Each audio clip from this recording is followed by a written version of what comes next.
अगर आप CTET 2022 की प्रिपरेशन करने के लिए अभी स्टार्ट करने वाले हैं और ये आपका फर्स्ट अटैम्प्ट है या फिर फर्स्ट अटैम्प्ट में एग्जाम क्रैक नहीं हुआ, तो आप आज बिल्कुल सही वीडियो को ओपन करके शुरू करने वाले हैं, क्योंकि आज हम इसी पे डिस्कस करने वाले हैं कि 2022 का जो CTET एग्जाम है उसका क्या पैटर्न रहने वाला है, किस तरह की पॉसिबिलिटीज हैं, साथ ही साथ उसकी प्रिपरेशन किस तरह करें।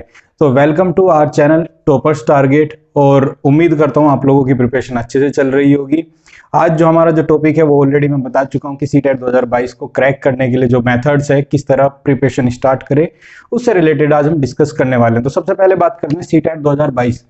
तो CTET 2022 एक सबसे बड़ा एक क्वेश्चन साथ में लेके आया है कि जो हमारा एग्जाम है वो 2 बार होगा कि 1 बार होगा। तो अभी हम उम्मीद करके चल रहे हैं कि एग्जाम जो है जुलाई अगस्त में हो सकता है। ये सिर्फ पॉसिबिलिटी है, अगर यहाँ नहीं होता तो ये नवंबर दिसंबर में होगा।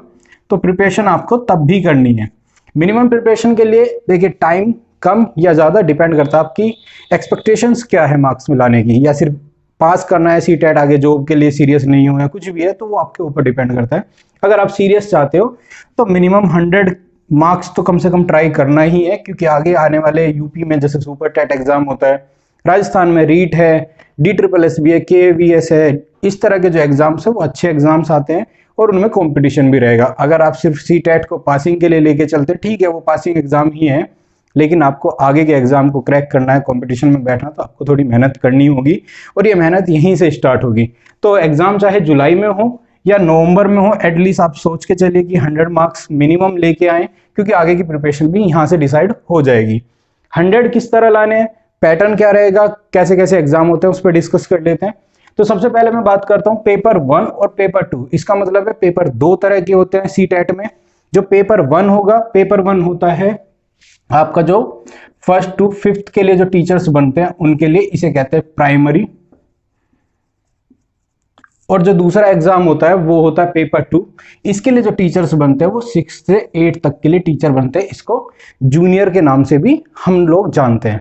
अब बात करें यहाँ पे, अगर इसके में मेथड या जो बच्चा कंसीडर किया जाता है, जो विद्यार्थी कंसीडर किया जाता है, वो जनरली किया जाता है 11 साल तक की ईयर का, कि जो बच्चे की एज है, जो पढ़ने वाला स्टूडेंट है, उसकी साल जो है वो 11 साल होगी और उसी के अकॉर्डिंग उसके क्वेश्चंस बनने वाले हैं। या आप ये लेके चल सकते हो कि 5th तक जो बच्चा पढ़ता है उसके ऊपर ही क्वेश्चंस बनते हैं।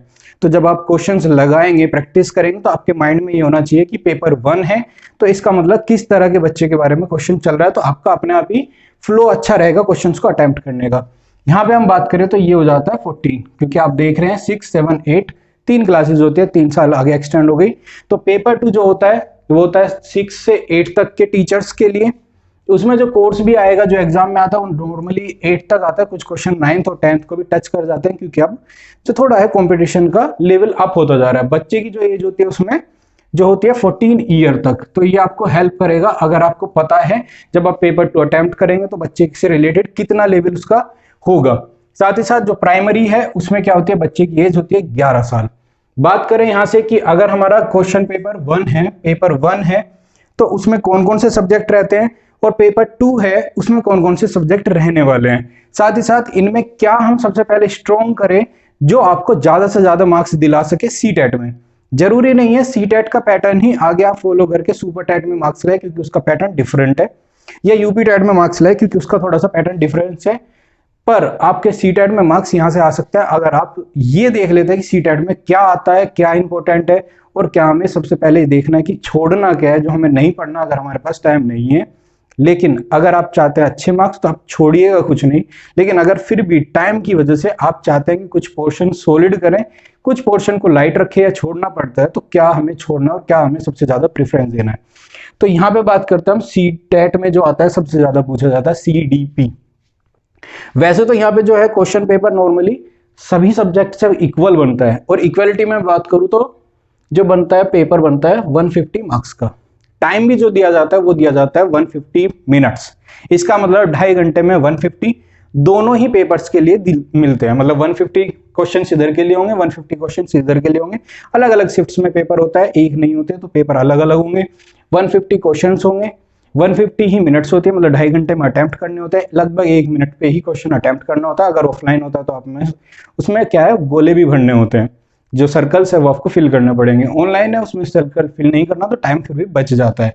लेकिन अब की बार ऑनलाइन पेपर हुआ तो उसमें क्या हुआ, काफी ज्यादा क्वेश्चंस लेंदी आए जिसमें टाइम ऑलरेडी ज्यादा लगा, तो फिर भी आप मान के चलिए 150 है, 150 मिनट्स आपके पास होती है। उसमें पेपर इस तरह डिवाइड होता है कि सीडीपी अगर आपने कवर कर लिया तो आपको इन वाले चारों पांचों सब्जेक्ट्स में भी हेल्प होगी। अब बात करते हैं एक एक सब्जेक्ट की। तो सब्जेक्ट सबसे पहले सीडीपी जो कि है चाइल्ड डेवलपमेंट एंड पेडागोजी। उसके बाद आता है सब्जेक्ट लैंग्वेज। तो दो लैंग्वेज हमारी ली जाती है जिसमें मेनली इंग्लिश और हिंदी है। अदर लैंग्वेज ऑप्शंस भी आता है, सेकंड पेपर में भी ऑप्शंस आएगा, लेकिन मेनली क्या है मैक्सिमम स्टूडेंट्स हिंदी और इंग्लिश के आते हैं। इसमें प्रेफरेंस लैंग्वेज 1 और लैंग्वेज 2 का पहले और दूसरे पे रखा जा सकता है। तो पहले पे इंग्लिश भी हो सकती है, हिंदी भी हो सकती है। तो मैं यहां से बात करता हूं, ये भी क्या आएगी 30 मार्क्स की। ये भी जो लैंग्वेजेस आएंगी ये भी 30 मार्क्स के दोनों पेपर्स आएंगे। प्रेफरेंस के अकॉर्डिंग क्वेश्चन पेपर आता है, थोड़ा सा डिफरेंट होता है, उस पर बात करेंगे। फिर यहां से आता है मैथ, तो मैथ भी आएगा 30 का, ईवीएस भी आएगा 30 मार्क्स का। तो टोटल जो हो जाते हैं ये 150 हो जाते हैं। अगर आप देखें 5 सब्जेक्ट है 30 मार्क्स के, तो 30 × 5 150 हो जाता है। अब मैंने कहा था कि सीडीपी जो है वो मैक्सिमम कवर करता है, तो इसका क्या रीजन है वो मैं बता देता हूँ। एक्चुअली जो क्वेश्चन पेपर है डिवाइड, अगर मैं सीडीपी की बात करूं तो सीडीपी डिपेंड होता है 3 मेजर पोर्शन निकल के आ जाते हैं। तो सीडीपी का जो पहला क्वेश्चन बनते हैं सबसे ज्यादा आता है जो चाइल्ड का डेवलपमेंट है।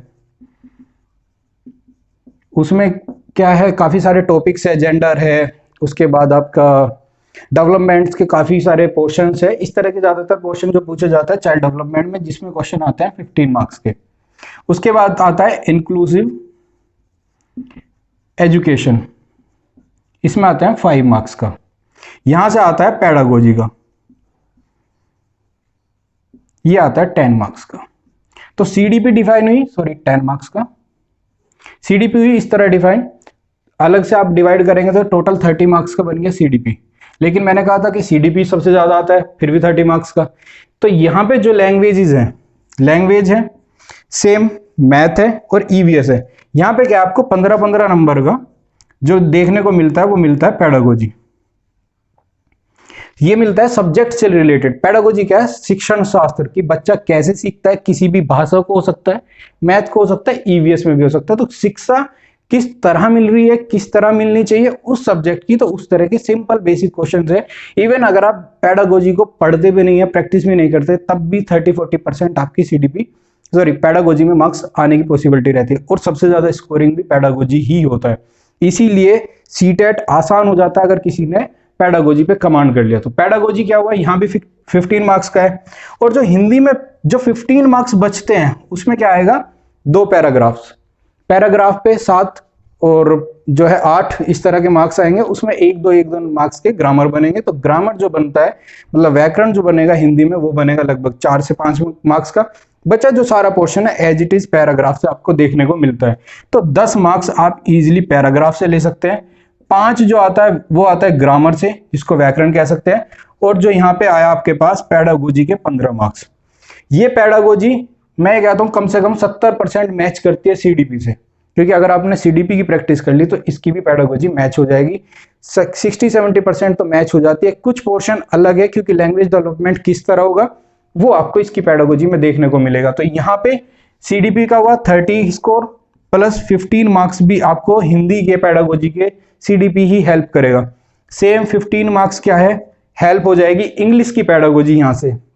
इसी तरह मैथ का जो कोर पोर्शन होता है वो होता है 15 मार्क्स का, प्लस जो होता है 15 वो होता है पेडागोजी का। तो ये पेडागोजी भी आपका मैथ का भी इधर जाएगा, ये भी आपका क्या हो जाता है 15 मार्क्स पेडागोजी में आपको सीडीपी हेल्प करने वाली है। नेक्स्ट जो आता है ईवीएस। तो ईवीएस में भी जो एनवायरमेंटल स्टडी है उसमें भी सेम पोर्शन होगा कि आपकी जो हेल्प होगी 15 मार्क्स की डायरेक्टली ईवीएस आएगा और 15 मार्क्स का जो आएगा वो पेडागोजी। और इसको भी अगर मैं ऐड कर देता हूँ 15 मार्क्स का यहाँ, तो आप जोड़ सकते हैं 30, ये 30, ये 30, इस तरह आप टोटल जोड़ेंगे अगर तो ये बन जाता है आपका 90 मार्क्स। जितना आपका पासिंग स्कोर होता है सीटेट में उतना आपका पेडागोजी सीडीपी दोनों जोड़ के पोर्शन बन जाता है।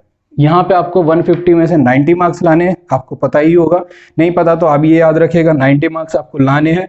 और ये 90 मार्क्स आपको सीडीपी और पेडागोजी से मिल जाते हैं। अगर आपने पेडागोजी की प्रैक्टिस की है तो आप ये मानिए कि यहाँ पे 90 में से एटलीस्ट या 60 भी मार्क्स लाते हैं तो बचे हुए जो पोर्शन है 60 मार्क्स उसमें से लगभग 50% ही आपको कवर करना होता है। तो अगर आपने पेडागोजी सीडीपी अच्छे से की है तो आप सीटेट को बड़ा इजीली क्रैक कर सकते हैं, इसमें कोई बड़ा लॉजिक नहीं बनता। अगर हम बात करें सेकंड पेपर की, तो सेकंड पेपर में भी एग्जैक्ट सेम चीजें चलती है कि आपकी जो सीडीपी है वो भी दो में डिवाइड हो जाएगी। 15 की मेन सीडीपी है जिसको इंक्लूसिव एजुकेशन में और चाइल्ड डेवलपमेंट में चली जाती है, और 10 से 15 मार्क्स का जो होता है वो पेडागोजी बन जाती है। सेम लैंग्वेज 1, 2 या फिर जो लैंग्वेज 1, 2 में अदर लैंग्वेजेस भी आती है, किसी के असम में है तो असम से लैंग्वेज जो बनती है, तमिल में है तमिल की लैंग्वेजेस बने, इस तरह क्या है लैंग्वेज ऑप्शंस अलग अलग आ जाते हैं। सेकंड पेपर में ज्यादा होते हैं, संस्कृत भी एक ऑप्शन है। तो लैंग्वेज आपकी दो लेनी होती है, ये भी क्या बनता है 30 मार्क्स के बनने हैं।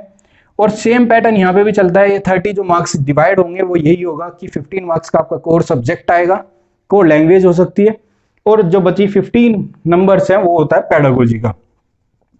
यही यहां से बनता है सेम चीज कि आपका सीडीपी 30 प्लस 15 लैंग्वेजेस के 15 प्लस 15 मैथ और साइंस क्या है। अगर आप मैथ और साइंस को देखते हैं इतना ही डिफरेंस बनता है यहाँ से कि आपके पास जो मैथ और ईवीएस था तो सेकंड पेपर में ईवीएस ना रह के वो हो जाएगी साइंस में चेंज हो जाते हैं, कि जो बच्चा होता है 6 से 8 वाला वो मैथ और साइंस दोनों पढ़ता है, लेकिन 6 से पहले वो साइंस नहीं पढ़ता, सिर्फ मैथ पढ़ता है, और साइंस के नाम पे वो ईवीएस पढ़ता है क्योंकि उसमें ही वो बेसिक एजुकेशन साइंस की रिसीव कर सकता है। तो यहाँ पे क्या होता है अपना मैथ जो है वो 30 मार्क्स का प्लस जो साइंस आया वो भी 30 मार्क्स का, इन दोनों के जो डिवाइडेशन बने वही 15 प्लस 15 का, यहाँ से साइंस जो बना 15 प्लस 15 का। एक और चीज बता दूं, इस साइंस में जो होता है तीनों ही साइंस आएंगी, फिजिक्स केमिस्ट्री बायो, जो 15 नंबर है उसी में तीनों ही कवर हो जाते हैं। तो ये नहीं कह सकते 5 नंबर की ही साइंस आएगी, ऐसा नहीं है, कम या ज्यादा हो सकते हैं। बचा 15 नंबर जो पेडागोजी में जाता है उसमें से 15 से 12 क्वेश्चन भी कई बार रह जाते हैं जो कि pedagogy directly otherwise formula basis भी चीजें चलती हैं। तो यहां से भी आपके 30 मार्क्स जो निकल जाते हैं वो निकल जाते हैं पेडागोजी से। अब जिसके पास मैथ और साइंस नहीं है, ऐसे स्टूडेंट जिसके पास साइंस साइड नहीं थी, उनके पास ऑप्शन होता है एसएस सोशल स्टडीज का। यहां से उनका भी एग्जाम जो बनता है डायरेक्टली 60 का जो आता है वो एसएस का हो जाता है, इसमें डिवाइडेशन हो जाता है 30 प्लस 30 का। तो 30 की पेडागोजी यहां से बनती है। यहां पे भी आप देखेंगे तो अप्रोक्सीमेट इसलिए कह रहा हूं क्योंकि कई बार क्वेश्चंस कुछ चेंज हो जाते हैं, वो कोर सब्जेक्ट की तरफ भी चले जाते हैं, कुछ डेफिनेशंस वाइज भी चले जाते हैं। तो 90 मार्क्स यहां से भी आपके सिर्फ और सिर्फ सीडीपी और बाकी सब्जेक्ट की पेडागोजी से 90 मार्क्स बन जाता है। अगर आपने 90 कवर यहां भी कर लिए और बाकी अगर किसी और सब्जेक्ट में लाइक लैंग्वेज आपको हिंदी अच्छे से आती है तो आप हिंदी में बचे हुए 15 मार्क्स में से आप इजिली 10 रिसीव कर सकते हैं, क्योंकि उसमें क्या आएगा पैराग्राफ आएंगे, 2 पैराग्राफ्स आएंगे। पैराग्राफ भी कैसे आते हैं, आप हमारे जो टेलीग्राम ग्रुप है उसको ज्वाइन करके सीटेट के आपके 2021 के जो एग्जाम्स है सारे आपको वहां रिसीव हो जाएंगे। आप देख सकते हैं कि एग्जाम पैटर्न क्या रहा। तो ये क्या था 15 मार्क्स में से आपको इजिली 10 मार्क्स मिल जाते हैं, तो आप जोड़ सकते हैं 90, देन यहाँ 15 में से 10, यहां से भी आप जो 10 मार्क्स है बड़ा इजीली इंग्लिश में भी या दूसरी लैंग्वेज में भी इजीली ला सकते हैं, क्योंकि पैराग्राफ्स आएंगे। पैराग्राफ को देखना है, सोल्व करना है। और क्या है कि आप सभी लोग नॉर्मली 24-25 साल से अप्रोक्सीमेट मिनिमम इतनी एज होती है, तो आपको इतनी मैच्योरिटी होती है कि आप इजीली को देख सकते हैं, समझ सकते हैं। तो आप आइडिया लगा सकते हैं कि ये लैंग्वेजेस के मार्क्स, सीडीपी प्लस पेडागोजी के मार्क्स, आप अपने आप में ये 15 प्लस 15 में अगर लैंग्वेज के जोड़ देता हूँ ये 30, तो 120 का एग्जाम ऐसा होता है कि जिसको आप इजीली अटेम्प्ट कर सकते हैं। इस पे लैंग्वेज में कमांड करने के लिए कोई बड़ी वो भी नहीं चाहिए कि आपको मास्टर्स निकालनी है, किसी ग्रेजुएशन में इंग्लिश हिंदी जरूरी हो। अगर आपको बेसिक कमांड है तो आप इजीली निकाल सकते हैं। जस्ट एक हल्की सी प्रैक्टिस अगर आपको है कि पैराग्राफ्स कैसे सोल्व करने हैं, जो गद है पद है वो किस तरह से सोल्व करने हैं, तो आप इजीली लैंग्वेज से भी अच्छे मार्क्स निकाल सकते हैं। बात रह जाती है सिर्फ मैथ और साइंस पे। तो जिनका मैथ अच्छा है वो अच्छी बात है, वो मैथ में अच्छे स्कोर कर सकते हैं, लेकिन जिनका अच्छा नहीं है तो वो 1% में मैथ पे ना जाके फोकस कर सकते हैं साइंस पे। अगर यहाँ पे भी ज्यादा आप नहीं निकाल सकते तो आप खुद ही देखिए 120 पे आप फाइट कर रहे हैं, 30 आपको साइंस और मैथ से निकालना है, क्योंकि 15 ऑलरेडी आप पेडागोजी में खेल रहे हैं। तो उस केस में आपको यहाँ जरूरत है कि आप एटलीस्ट एक पोर्शन, क्योंकि आपके पास कई पोर्शन हो जाते हैं, मैथ भी बड़ा बेसिक है, कुछ ज्यादा एडवांस नहीं आता, और जो भी बेसिक क्वेश्चन है उनकी तो आप प्रैक्टिस एटलीस्ट लगा ही सकते हैं, क्योंकि उसके काफी इंपॉर्टेंट टॉपिक से जो बार ही बार पूछे जाते हैं, इवन क्वेश्चंस भी काफी रिपीट हो चुके हैं। और अब की बार तो एग्जाम में जो हुआ है करीबन 20-22 एग्जाम सेट आपके पास आया, अगर आपने वो 2021 के ही सेट लगा लिए तो आप ये मानिए आपके पास रिपीटेड क्वेश्चन ही आएंगे, पैटर्न वही रहेगा, सब चीजें वही रहेगी, तो आपको बहुत ईजी हो जाने वाली है। तो यहाँ से आपको 30 मार्क्स है, इसमें से आपके पास क्या हो जाता है, मैथ्स प्लस साइंस से आ जाएगी फिजिक्स, केमिस्ट्री और बायो, ये टोटल जो 4 हैं ये आ जाते हैं 30 मार्क्स के। इसमें मैंने पेडागोजी नहीं जोड़ी है, तो पेडागोजी नहीं जोड़ने की वजह से जो चारों क्वेश्चन है वो 30 मार्क्स के। अब आप देख लीजिए इन 4 में से आप 2, 1, 3 कितने कवर कर सकते हैं। अगर चारों कर ले तो आप 30 मार्क्स की प्रिपरेशन कर सकते हो, अदरवाइज अगर आपको 1 या 2 छोड़ना भी है तो आप छोड़ सकते हो, और ये नंबर 30 की बजाय आप 20 की तरफ को जा सकते हो और फाइट उस पर की जा सकती है। यहाँ पे जो साइंस है ये इक्वली डिस्ट्रीब्यूटेड नहीं होती, कभी फिजिक्स ज़्यादा आती है, कभी केमिस्ट्री, कभी बायो। तो क्वेश्चंस इस तरह रहेंगे। नॉर्मली फिजिक्स का पोर्शन थोड़ा ज़्यादा देखने को मिलता है, क्योंकि फिजिक्स में काफ़ी जनरल क्वेश्चंस भी आ जाते हैं जो किसी ब्रांच वाइड क्या है डिपेंड नहीं करते, तो इसलिए फिजिक्स पोर्शन मैक्सिमम टाइम ज़्यादा देखा गया है। बट केमिस्ट्री और बायो भी कभी कभी इक्वल क्वेश्चंस भी डिवाइड हो जाते हैं। तो यहाँ से रहा ये डिस्ट्रीब्यूशन सब्जेक्ट्स का कि आप कैसे कवर कर सकते हो। रही बात सिलेबस की, तो आप सिलेबस के लिए हमारे चैनल की वीडियोस देख सकते हो, इवन टेलीग्राम पे हमने डाला हुआ है, अपलोड किया हुआ है सिलेबस का सीटेट का, आप वहाँ पे भी जाके देख सकते हो। ज़्यादा से ज़्यादा प्रैक्टिस करने के लिए आप क्या कर सकते हो कि आप क्वेश्चंस पेपर जो डाउनलोड कर सकते हो टेलीग्राम ग्रुप से, हमारे जो टॉपर्स टारगेट के नाम से ही टेलीग्राम पे आपको देखने को मिल जाएगा।